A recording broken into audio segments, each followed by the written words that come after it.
Okay, welcome to June's free Friday webinar. Again, remember that we do free webinars on the last Friday, or excuse me, the fourth Friday, not necessarily the last, but the fourth Friday of every month. And we usually do them in series of three, so there's usually three in a row that are sort of related topics. This series of three is about essentially different types of entities that document and how to run those companies. This is the second of three, and we had a special one that Ken did on different types, sort of basic different types of entities. Then we talked about, then I talked about last month specialized entities like the IRA LLC. Today we are talking about the paperwork involved in companies, and then next month we are talking about corporate governance. These are sort of how you run the business outside of the paperwork. Let's see. So. Yeah, a few more people jumping online. Okay. Remember that today's presentation is copyrighted by my office, which is not a big deal because it's also publicly available on my website. So anytime you need to go see any of my webinars on any of the topics, you can go to the website and go to the sort of the video education and click a couple links and you'll get to all of the video presentations of my webinars. Also, if you go to the tab on the webinar on the website about setting up entities, in there you'll see a link to videos where I've got 7 or 8 shorter videos. These are 10 to 15-minute videos on very specific topics about the LLC that you can watch to kind of refresh your memory on certain questions without having to listen to a 45 or 50-minute presentation. Okay, so again, always remember to check the website, tons and tons of videos and free education there. Thanks for watching this short presentation today. It's again, this is informational and educational. It is not legal or accounting or financial advice. If you need actual legal advice, which depends on your unique situation, just give us a call at the office and we're happy to go over that with you. But today it's just education. So some free education for you on learning about your LLC. And the paperwork that's involved. Again, just a little bit of my background. An attorney since 1995, that puts me at 20 years now. Created over 600 business entities, and actually I stopped counting at that point. Worked with over 700 clients, real estate investor since 2000. So it's 15 years in the real estate investment industry. I used to be a real estate agent. I was that for 8 years. I'm a title escrow officer, can do closings as well. In fact, we kind of specialize in real estate investor crazy transactions. And so if you're closing in land trusts or seller financing deals and hard money and wholesaling, just let us know because we can take care of you there. Just a little bit more about me, which most of you already know. I've been an entrepreneur, small business consultant, and educator. Used to teach at Utah Valley University and Alpine School District. I'm a member of numerous associations and RIAs. I've sat on the board of nonprofits. I'm a published author, former coach and athlete. Here's what our office does. Entity formation and asset protection is a large amount of what we do, specifically for real estate investors, but we also do asset protection for other kinds of businesses and assets. We do estate planning, which we approach a little bit differently than a lot of estate planning attorneys. We take a business perspective on it and help you with business succession, which is something a lot of estate planners really won't deal with. They just kind of set up your family trust. But we do that as well as making sure your businesses, particularly your real estate businesses and your real estate holdings, are taken care of the way you want. We do title and escrow services, a lot of transactional documents, consulting, etc., with lots of live and free education. Okay, getting into today's topic, your LLC paperwork. This is a summary of the documents that you'll get anytime we set up an LLC for you. And today we are going to talk about LLCs specifically, not corporations. Corporations are very similar, and a lot of this applies to corporations, but not all of it. And next month, when we talk about corporate governance, that will apply to corporations even more so than LLCs. But your paperwork and corporate governance are extremely important as a business entity and for protection. Setting up the paperwork is not enough, period. If you're ever sued and you really need that protection, it's going to depend on having all of your paperwork, understanding your paperwork, and running your entity correctly.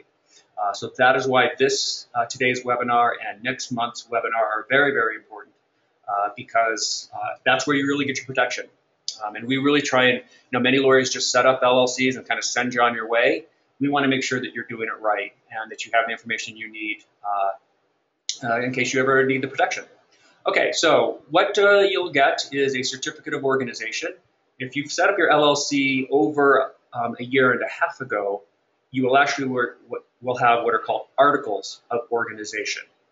In January of 2014, the state revised its LLC statute and changed the title of this document from Articles of Organization to Certificate of Organization. But those are interchangeable. It's the exact same document, no worries. But they just changed the name. You'll get an EIN, which is an employer identification number. You'll have the operating agreement. This is the important document. This is the document that really gives you the liability protection. And that's the document we spend most of today talking about. First organization meeting or first organizational meeting. This is a form that comes with your packet. It's kind of a typical form. You do have to have a first organizational meeting, so you can just kind of read through that. If you want to add anything to it, you can, and then just sign it so you can get that taken care of. And then there's a single manager and appointment of manager form. These you may not ever need. They're just in the event you need them, and we'll talk about them a little bit later. Okay, the certificate of organization. This is the document that, before I get there, let me talk, when we do documents, get rid of that. We have a cover letter. This is the cover letter that you'll get, and it talks about the different documents that are in there, reminds you about the other things that you need, about running information, additional information here like find an accountant, understanding how your company is managed. We'll talk about that in a minute, whether it's managed by the members or managers. To do meetings and minutes, does give some summaries of the operating agreement, tells you to transfer property. This is an important one. If you set up an LLC to hold rental properties, you got to make sure you transfer the deed over into the name of the LLC or series. Okay, so that's just a reminder there. Get a city business license. Yes, you do need a business city license. Again, your liability protection comes in a courtroom. And if you're ever taken to court, you want to be able to lay on that judge's desk the biggest stack of evidence you can. So the bigger the stack, the more protection you're going to get. And getting a city business license is just one additional thing to prove to a court that you are running this appropriately. Okay, get a business bank account. If you are a professional of some sort, like a real estate agent, make sure you have and maintain your professional license, and then make sure you sign all of your contracts correctly. We will talk about that today, and we'll talk about that again in next month in corporate governance. And the very last one, number 10, says, remember to visit our website, okay? We have lots and lots of video education on this, so please visit the website if you have questions. Check that out first. Okay, we're going to skip over that. Thought I had a copy of the certificate of organization in here. I don't, but that's okay. So on the certificate of organization, this establishes the name of the entity, the LLC. It is filed with the state. It is public information, and everything on it is public information. We now file fairly privately for most of our clients, our consulting clients. We can do things to keep their name off of the state website, the State Division of Corporations website. We really only do this for consulting clients because there's kind of a lot of work involved and stuff with us being on there instead of you. But for clients who are looking for some privacy in their filings, we can do that for our consulting clients. On the certificate, it'll state the name of the LLC, the address of the LLC, and we always recommend that you set up a P.O. box that doesn't look like a P.O. box for the address of the company. We cannot file articles with a P.O. box. There's something that says actually P.O. box. That's not acceptable. But there are many things like the UPS store and bell boxes, etc., that will allow, that are P.O. boxes essentially, but they have addresses that look like real addresses, and those are fine. So if you're looking for, again, additional privacy, you don't want stuff out there, just go get a cheap P.O. box at UPS or mailboxes, etc., and you can use that address. It'll also have to have the registered agent. The registered agent is not a member of the LLC. It is not a manager of the LLC. It does not have voting rights. It does not have managerial rights. It cannot bind to the company. All it is the public face, public representative to the state on behalf of the company. The state wants to know that if they need to contact the company, that they have somebody in the state of Utah who resides here that they can contact. Okay? We are usually the registered agent on all the entities we set up for our clients. And that's a service that we provide because if you're ever sued, they're going to go through your registered agent first. And so that would be me. And we're happy to be the registered agent on all of our LLCs and filings on your behalf. The organizer is the person who submits these articles and will sign this document. We usually will submit this, and we're the organizer. So all the organizer is the person who filed the document. Again, the organizer is not a member, not a manager, has no voting rights, no managerial rights, etc. It's just the person who filed the document with the state. So that is usually us as well. And then for our non-consulting clients, we will list usually the manager, because as we'll talk about later, we set up most of our LLCs as manager managed. So we'll name the manager on the certificate of organization. But again, for our consulting clients who want to remain private, we will list ourselves as a governing person. We're not going to talk about that today, but if you're interested, you can call the office on that one. Okay, and that's it. That's the only things that you put on the certificate of organization. All other documents can remain private. So everything else we talk about is internal and private to you. It is not publicly filed and it is not publicly available. Okay. Let's go to the next screen. Okay, the employer identification number. This is your federal tax ID, and you will need it to get a bank account in the LLC name, and you'll need to give it to your accountant. Now remember that single member LLCs do not file a tax return. They're called pass-through entities. So if you have an LLC where it's just you as a member, you still need the EIN to get your bank account, but the LLC won't file a tax return. If you have 2 or more members involved in your LLC, then the LLC does file a tax return, a partnership tax return, and issue K-1s to each member. And so that's why the EIN is important for your accountant if you have a multi-member LLC, or, and I should put this on the slide, if you have an S-elected LLC. This is kind of the S Corp that we set up for certain types of businesses for tax savings purposes. And if you do have an S-elected LLC, then you must file a tax return, and you will also need a tax identification number. And it's just one more piece of information, one more piece of proof or evidence that your company is separate from you. Again, because that's what you're trying to establish. You're trying to establish your entity as a separate entity, distinct and apart from you, so that you don't have any of the liability of what the company does. Okay, so that's just another thing that you can add. Boom, boom. Okay. Here are some newer documents in our package, which is called the Affidavit of Organization. This is really a summary of the company, who the members are, who the management is, and the managers. As an affidavit, it must be notarized, so you'll see some notary blocks right there, where the owners can sign. This can be very helpful. Title companies, banks, and other business entities that you may do business with may want to know that you are validly formed in the state, and they want to know who has signing authority, and you can use this document for that purpose. But just remember, it does have to be signed under notary, which means you can't sign it and then take it in somewhere. You actually have to take it into a notary and sign in front of them, and they probably will ask you for ID. And then you can use this to give these other entities, to show who's involved, as opposed to giving them the entire operating agreement. Okay, because again, the operating agreement is a private document, and you shouldn't really give that to anybody that you don't need to. So we've included this that you can sign and get notarized.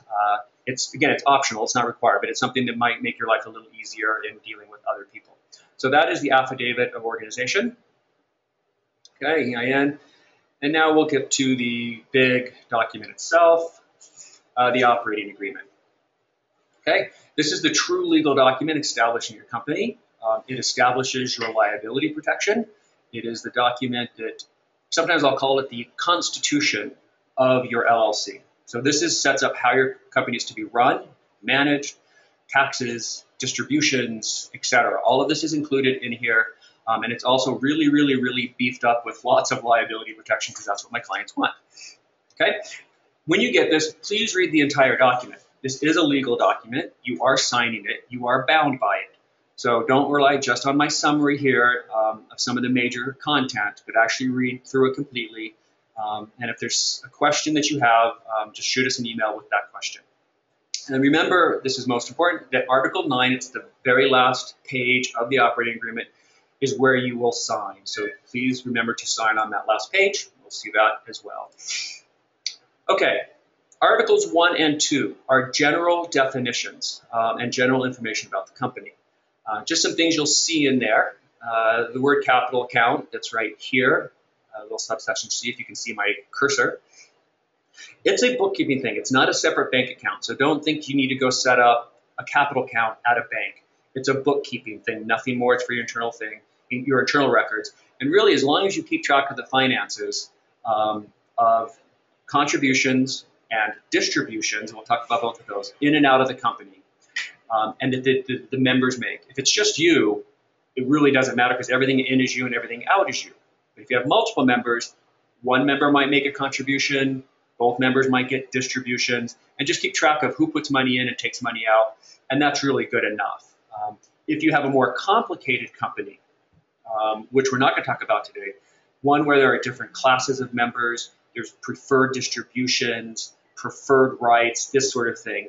These would be our custom LLC, but most real estate investors don't need that. Then that capital account becomes very, very, very important. But for most of your purposes, it's really just keeping track of money in, money out. Okay. Your taxable fiscal year always ends on December 31st. So regardless of the date we set up your company, it ends on December 31st.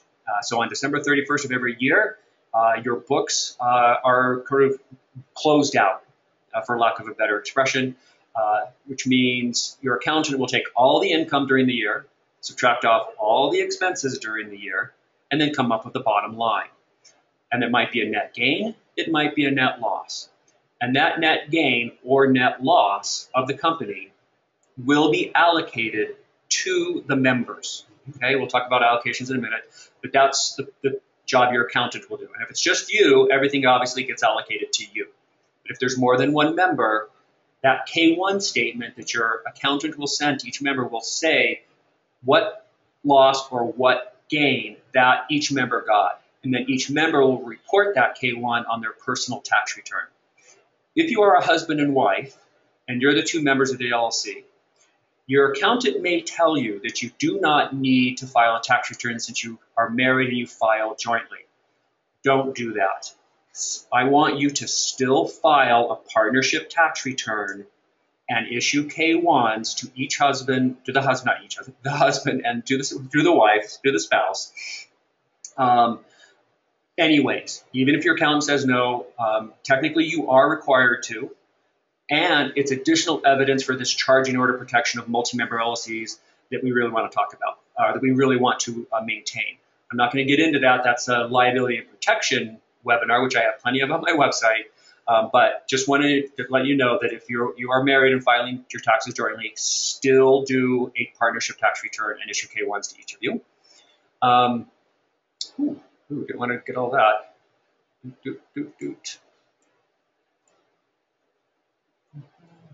Okay, designated versus registered office. The designated office is usually the office address that you give us for the company.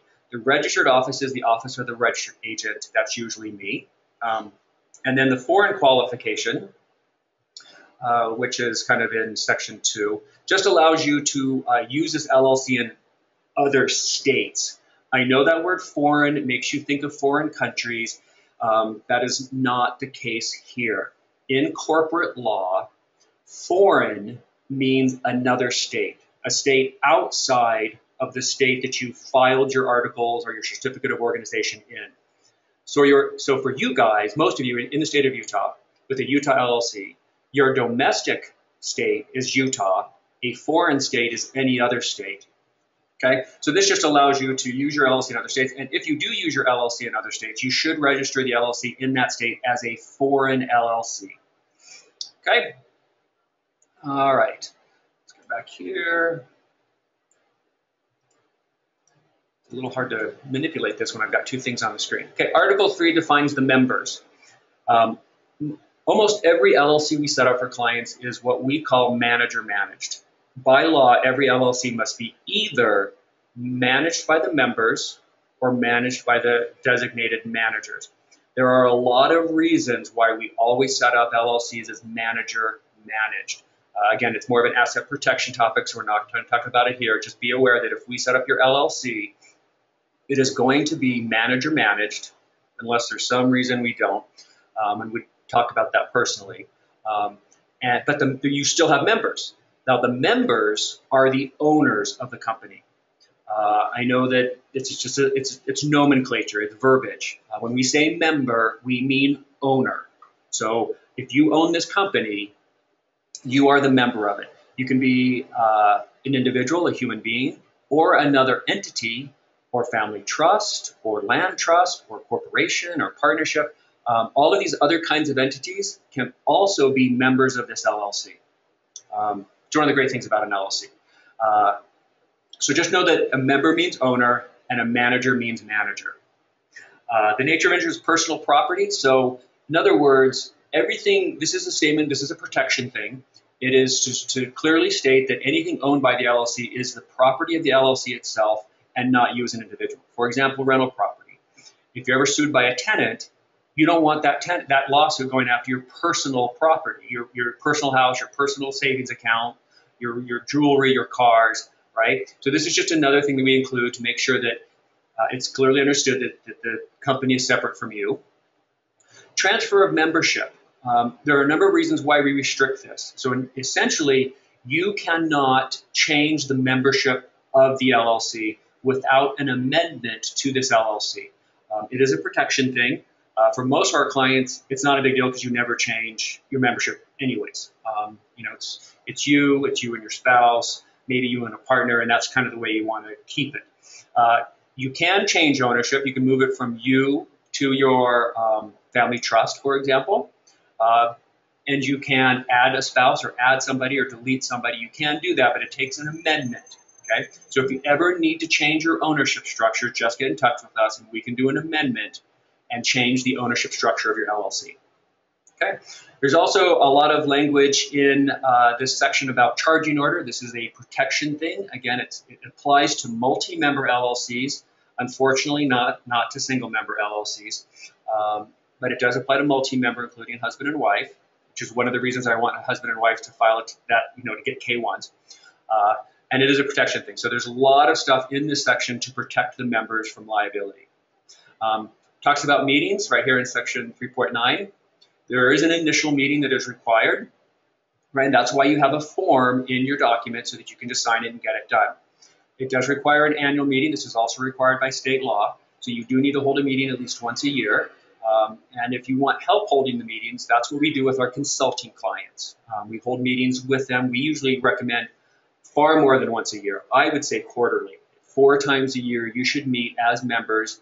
If you are a single member LLC and it's just you, just sit down at your lunch and discuss the company, take some notes, date it and sign it, or become a consulting client and have us involved. And we'll talk about a little bit more about meetings and how to do meetings next month in our corporate governance section.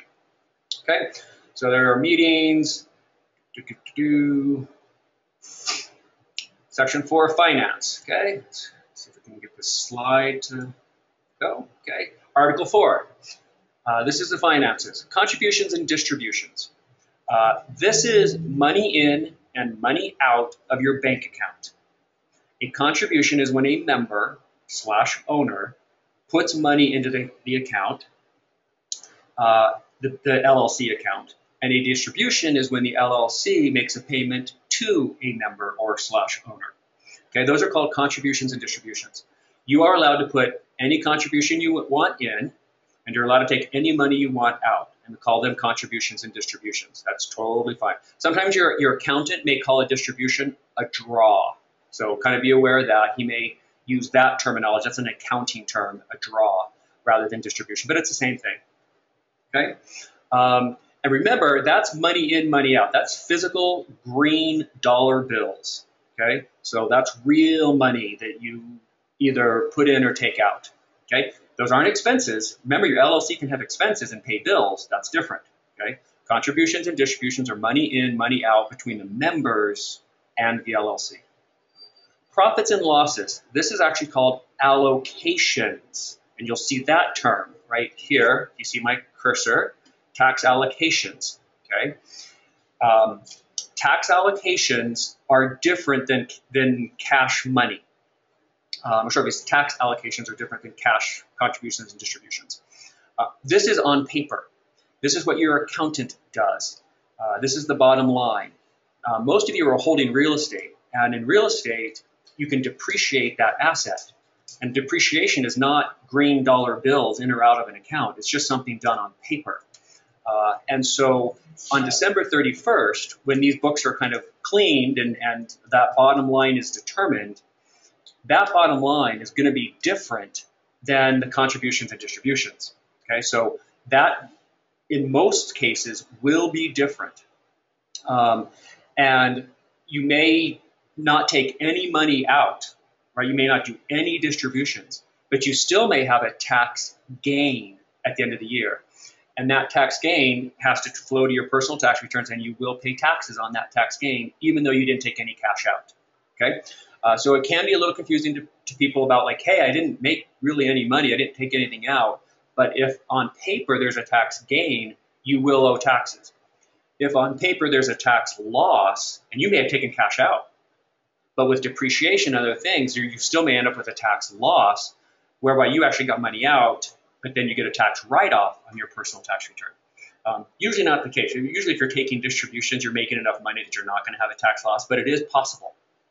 So just kind of be aware of those definitions. If you have any questions on contributions, distributions, profits, or losses, please have a discussion with your accountant. They will know more about your specific situation than me.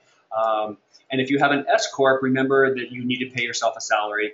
And if you want more information on S Corps, again, go to our website, and there's plenty of videos about S Corps and that kind of stuff. Again, the capital accounts, that is not a bank account. That is on paper bookkeeping.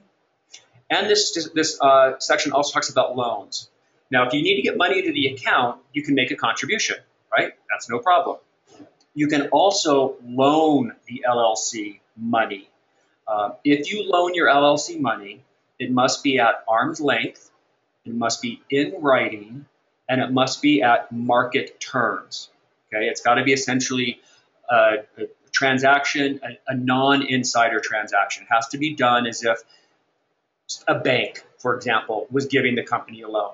And paperwork doesn't have to be as complicated, but yes, it has to be done the same way. So you can't, and a lot of people will do this and talk to your accountant because it may be a tax advantage to loan the company money rather than making a contribution of cash. Okay, so just be aware that you are allowed to do that. Remember those three things: arm's length, in writing, and market terms, and talk to your accountant about that. For the most of you, you probably won't do it. So I wouldn't worry about it, but that may be a discussion you want to have it, with your accountant. And you should always have at least once a year a meeting with your accountant to review your finances, review your numbers, just to make sure that you're doing everything you can to take advantage of all the tax breaks possible, because we all want to pay less in taxes. Okay, Article 5. Scrolling down, this is the management. This will define whether your company is managed by the member or manager.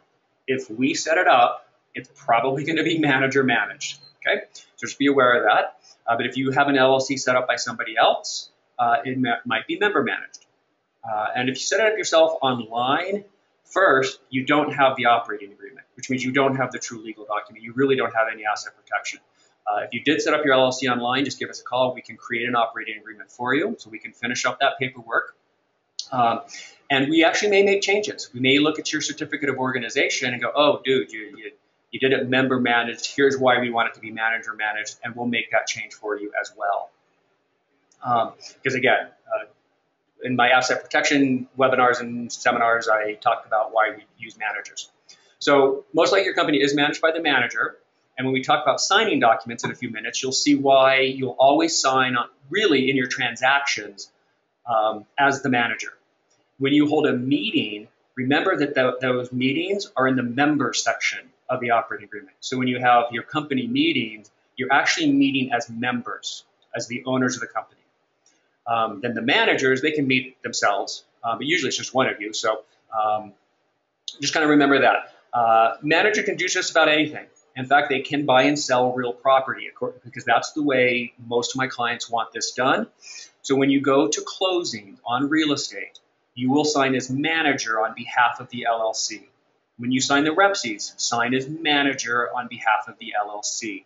Put the LLC name in the buyer thing, but then when you sign as manager. Don't sign as member. There's reasons, okay? So just take my word for it. Sign as managers, okay?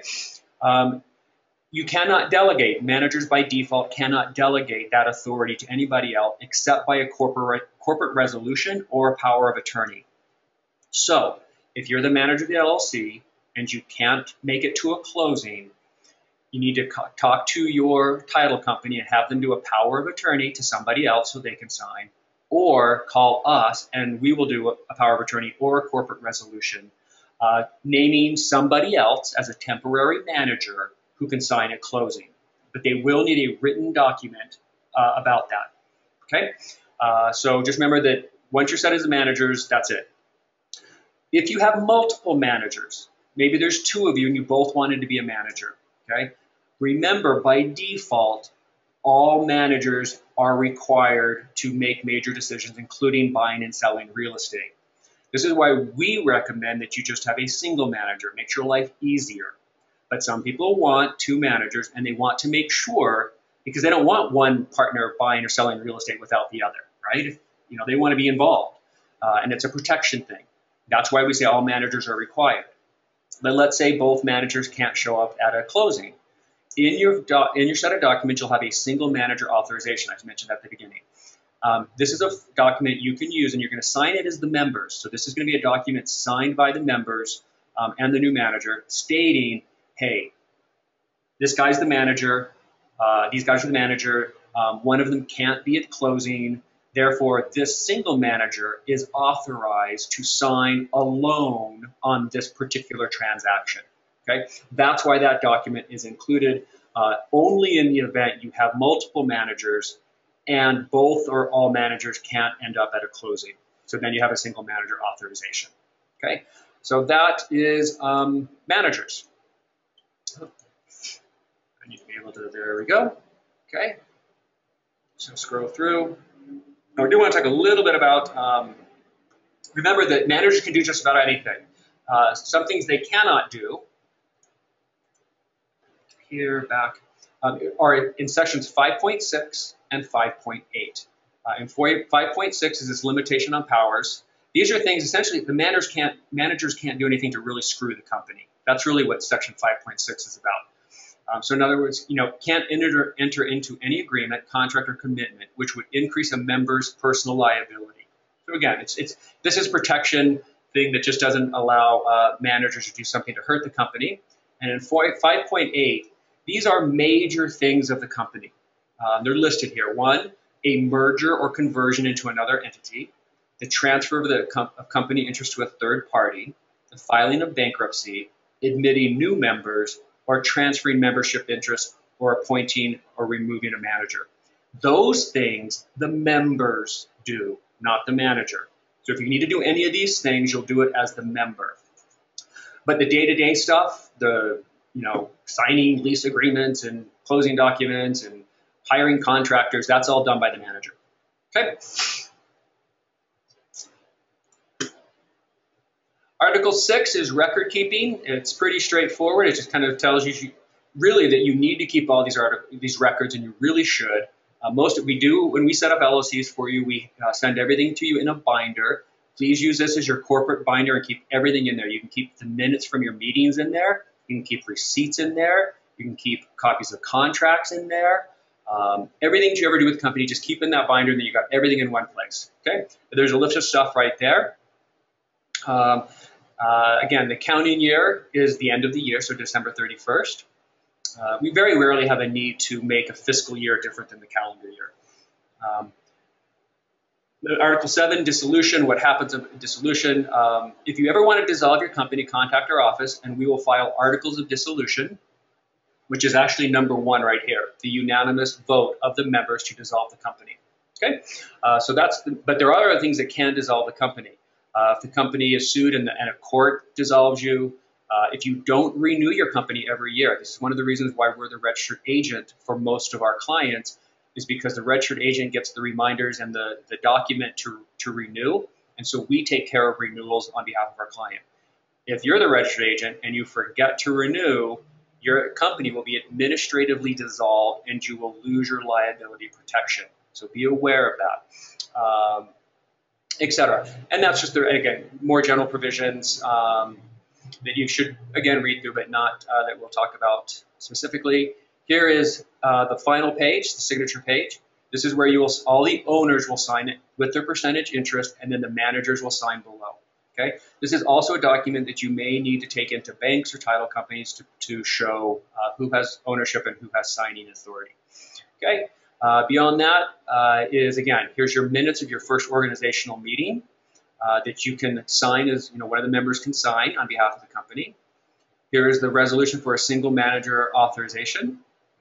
Again, you can, list the members here and then list who the managers are, and then you can list right here that this manager can act individually, and then you'll sign it. Here is if you need to appoint or remove, I'll appoint a new manager of the company for whatever reason, here's a document that you can use to appoint managers. Also remember, on our website, on the entities page in the videos, there's a link to a PDF. It's about 20 or 25 pages, I think, of information about running an LLC. It talks about the documents, and it also talks about corporate governance. It talks about taxes. It talks about signing documents and things of this nature. So it's a really good document to have, and you can get it on our website. If you go back to the very beginning in this letter, it's right here, number 8, limited liability company information. You can always find additional information on our website, and there is a link to this PDF that is essentially resources and information on running and maintaining an LLC. And again, you can download that anytime on our website. Okay, the last thing I wanted to talk about today is signing documents. We'll talk more about this next month, but this is really, really important, because if you don't sign things correctly, you could blow your asset protection. When you sign any document, if it's a meeting of the members, an amendment to the operating agreement, or one of those major things, you're acting as the members of the company, and you will sign as members. And here's an example right here. By John Doe, member for Happy Days LLC. Okay? That's the big stuff. The day-to-day things, hiring contractors, signing lease agreements, signing REPSI, signing title documents at closings, you're acting as a manager, so you're going to sign like this. By John Doe, manager for Happy Days LLC. Okay? That should be on every document. Remember, in things like on the landlord line of your lease agreement, write the name of the LLC. On the buyer-seller line on a REPSI, write the name of the LLC. Then on the bottom of the documents, sign as usually the manager on those documents. You're always going to sign as the manager. If the word manager is not printed somewhere there, sign your name and then sign the word manager, please. Okay? If you get in the habit of always signing that word manager, it'll just become habit. You should always sign that. If it's printed there, like if this were the underneath, if the signature line was right here, right, and you're signing right above this, and it said by John Doe, manager for Happy, you could just sign John Doe because the word manager is listed in the actual document. But for some reason, if this isn't there, please sign the word manager. Okay? And that, I think, brings us to the end of today's webinar. So just under 45 minutes, so a good one today. If you have any questions, you can certainly type it out in the question field, and I'll be happy to sit here for a few more minutes and to answer some questions. You can always email me, jeff@brailleolaw.com, or call the office at 801-560-2180. If you need an LLC set up, please feel free to give us a call. If you set up your own LLC with the state, but you don't have the operating agreement and the other documents, give us a call. We can finish out your paperwork, and we're happy to help you. And if you have any more questions, always visit our website first, because it's super simple and easy. And my time does get a little limited, as you can imagine. And you can sit down at your leisure and watch many, many, many videos on many, many, many topics on this. Okay. My current property management establishment is used for daily operations. Should this also be an LLC? Question is, a client has an S Corp that is a separate property manager from the LLC that holds title to the property. This is very common, and it's a great thing. It's a great situation for liability protection. It does require another entity setup, but the property management company can absorb a lot of liability at a rental property, and a property management company doesn't own any assets. So if the property management company is sued, it just files for bankruptcy and doesn't lose anything because it doesn't hold any assets. So it's a great thing for liability purposes. But the question is, should this also be an LLC? No, it doesn't. If you've already set up an S Corp for your property management company, you can keep that S Corp as your property management company. That's fine. Never, never, never stick a rental property or any other long-term asset into an S Corp or an S-elected LLC, period. There are tax ramifications with that. So if you have an S Corp or an S-elected LLC, these are used for real estate commissions, flipping, wholesaling. If you're a contractor or if you have any other kind of business, that's what those are for. It is not used for holding rental properties. That is always just a plain old LLC, and it's usually a series LLC. Okay, but the difference between, essentially a subchapter S corporation and an S-elected LLC, the only difference is the corporate governance side of things.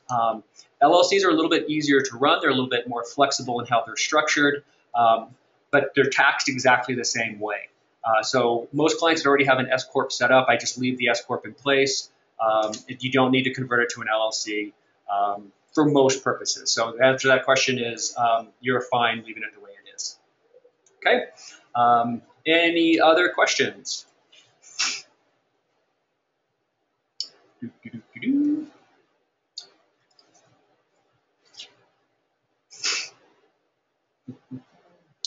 More questions. Okay. I'm going to stop the recording at this point, but I'll still be online for a couple more minutes to answer questions. If you've got them, just type them in the